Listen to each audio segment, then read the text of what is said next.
Welcome to my educational channel విద్యా ఉద్యోగ సమాచారానికి స్వాగతం. Daily GK and current affairs 95వ వీడియో. చాలా ముఖ్యమైన ప్రశ్నలు అయితే ఇస్తున్నాను. ఈ వీడియోస్లో మీ అన్ని కాంపిటేటివ్ ఎగ్జామ్స్కి అయితే పనికొస్తాయి. మరి ఛానల్ని సబ్స్క్రైబ్ చేయండి, వీడియోను లైక్ చేయడం మర్చిపోకండి. ఇవాళ మనకి 95 వీడియో నెంబర్. ఇక్కడ ఫస్ట్ క్వశ్చన్ వచ్చేసి మీకు ఇండియన్ పాలిటీ నుంచి, అదేవిధంగా ఇండియన్ హిస్టరీలో కూడా కవర్ అవుతుంది. మోడర్న్ ఇండియన్ హిస్టరీలో 1784లో బ్రిటిష్ ప్రభుత్వం తీసుకువచ్చిన ఫిట్ ఇండియా చట్టం యొక్క ముఖ్యమైన ఉద్దేశం ఏంటి? వెరీ ఇంపార్టెంట్ యాక్ట్ అండి ఇది. 1784 యాక్ట్, ఫిట్ ఇండియా యాక్ట్ అంటాం. ఎందుకంటే అప్పుడు బ్రిటిష్ ప్రధానమంత్రి విలియం ఫిట్ ఉన్నాడు. సో దానికి సంబంధించి మరి అందుకే మనం ఫిట్ ఇండియా యాక్ట్ అంటున్నాం. ఈ చట్టం ఎందుకు తీసుకొచ్చిందంటే మీరు ఒక్కసారి బ్యాక్ వెళ్ళండి. ఈస్ట్ ఇండియా కంపెనీ ఏదైతే ఉందో, ఈస్ట్ ఇండియా కంపెనీ అంటే భారతదేశంలో వ్యాపారం చేయడానికి బ్రిటిష్ ప్రభుత్వం యొక్క అనుమతి పొందినటువంటి ఒక ప్రైవేట్ కంపెనీ అండి ఇది.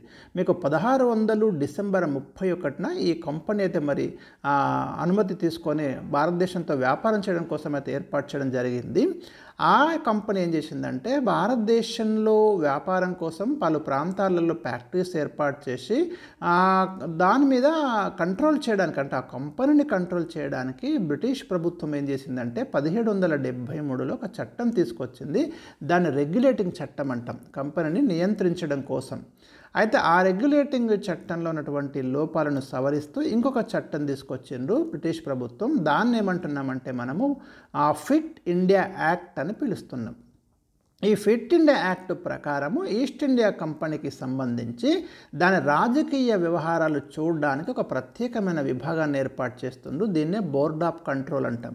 అట్లాగే ఆ కంపెనీకి సంబంధించి వాణిజ్య వ్యవహారాలు చూడడానికి ఏర్పాటు చేస్తున్న విభాగం అప్పటికే ఉంది. ఇది కోర్ట్ ఆఫ్ డైరెక్టర్స్కి ఏమో వాణిజ్య వ్యవహారాలను అప్పగించడం జరిగింది. అంటే ఒక రకంగా చెప్పాలంటే ద్వంద్వపాలన అనుకోవచ్చు మనకు. ఒకటి బోర్డ్ ఆఫ్ కంట్రోల్ ఒకవైపు, ఈ కోర్ట్ ఆఫ్ డైరెక్టర్స్ ఏమో వాణిజ్య వ్యవహారాలు చూడడానికి ఇది ఒక వైపు. రెండుగా అధికారాలను డివైడ్ చేసేసి బోర్డ్ ఆఫ్ కంట్రోల్కి పాలనాధికారాలు ఇస్తున్నారు, రాజకీయ అధికారాలు ఇస్తున్నారు. కోర్ట్ ఆఫ్ డైరెక్టర్స్కి ఏమో వాణిజ్య వ్యవహారాలు, ట్రేడ్, బిజినెస్ ఇవి చూడడానికి దీనికి పర్మిషన్ ఇస్తున్నారు. సో అది ఇక్కడ మనకి ఫిట్ ఇండియా యాక్ట్లో ముఖ్యంగా గమనించాల్సినటువంటి అంశం. ఇక ఏ చట్టం ద్వారా బ్రిటిష్ ప్రభుత్వం భారతదేశంలో పోటీ పరీక్షల ద్వారా ఉద్యోగులు నియమిస్తామని పేర్కొంది?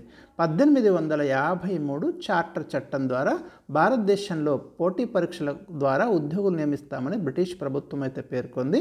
మనకి 1773 నుంచి 1853 వరకు బ్రిటిష్ ప్రభుత్వం చేసిన చట్టాలను చార్టర్ చట్టాలని పిలుస్తాం. తర్వాత నుంచి మీకు 1857 సిపాయిల తిరుగుబాటు తర్వాత 1858 తర్వాత వచ్చినటువంటి చట్టాలు ఏవైతే ఉన్నాయో ఇండియన్ గవర్నమెంట్ యాక్ట్స్ అని మనం పేర్కొంటుంటాం జనరల్గా. Next question 3. కేంద్ర ప్రభుత్వం ప్రవేశపెట్టిన ఉడాన్ పథకం యొక్క ఉద్దేశం ఏమిటి? ఉడాన్ ఉడే దేశ్ కా ఆమ్ నాగరిక్ అండి. దీని యొక్క ఉద్దేశం ఏంటి అంటే దేశంలోని ద్వితీయ శ్రేణి నగరాలను మారుమూల ప్రాంతాలను కలుపుతూ విమాన సర్వీసులను ప్రారంభించడం. 2016లో ఈ స్కీమ్ అయితే లాంచ్ చేయడం జరిగింది. Very important. Question number 4. Greenfield airport అనగానేమి? ఎలాంటి ఎయిర్పోర్టులు లేని ప్రాంతాల్లో కొత్తగా విమానాశ్రయాలు నిర్మిస్తే వాటిని గ్రీన్ఫీల్డ్ విమానాశ్రయాలు అంటారు. క్వశ్చన్ నెంబర్ ఉదాహరణ రాజీవ్ గాంధీ అంతర్జాతీయ విమానాశ్రయం. బ్రౌన్ఫీల్డ్ విమానాశ్రయం అంటే ఇప్పటికే ఉన్న విమానాశ్రయంలోని సౌకర్యాలను అప్గ్రేడ్ చేయడాన్ని బ్రౌన్ఫీల్డ్ విమానాశ్రయం అంటాం. ఇది గుర్తుంచుకోండి. Question number 5. భారత విమానయాన పితామహుడిగా ఎవరిని భావిస్తారు? జేఆర్డి టాటానైతే భారత విమానయాన పితామహుడిగా భావిస్తారు. 1932లో జేఆర్డి టాటా కరాచీ నుండి జుహూ విమానాశ్రయానికి పౌర విమానాన్ని మొట్టమొదటిసారిగా నడపడం జరిగింది. Question number 6. భారతదేశంలో కేంద్ర మంత్రిగా పనిచేసిన మొట్టమొదటి మహిళ ఎవరు? ఆన్సర్ వచ్చేసి రాజకుమారి అమృత్ కౌర్ అండి. ఆరోగ్య మంత్రిత్వ శాఖ బాధ్యతలు అప్పగించాడు. భారతదేశంలో 1952లో ఏర్పడ్డ ఎన్నికల తర్వాత మరి రాజ్కుమార్ అమృత్ కౌర్ని అయితే మంత్రివర్గంలోకి తీసుకోవడం జరిగింది. Question number 7.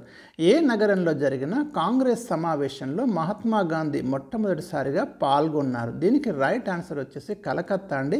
1901లో ఐఎన్సీ సమావేశంలో ఫస్ట్ టైం అయితే మహాత్మా గాంధీ ఇక్కడ కాంగ్రెస్ సమావేశంలో పార్టిసిపేట్ చేయడం జరిగింది. కానీ గాంధీజీ అధ్యక్షత వహించిన ఏకైక అంటే ఒకే ఒకసారి ఆయన అధ్యక్షత వహించాడు గాంధీజీ. ఎక్కడ అంటే 1924లో కర్ణాటకలోని బెల్గాంలో జరిగిన ఐఎన్సీ సమావేశానికి మహాత్మా గాంధీ అధ్యక్షత వహించడం జరిగింది. Question number 8. భారత జాతీయ కాంగ్రెస్కు అధ్యక్షత వహించిన మొట్టమొదటి ఆంగ్లేయుడు ఎవరు? వెరీ ఇంపార్టెంట్ అండి.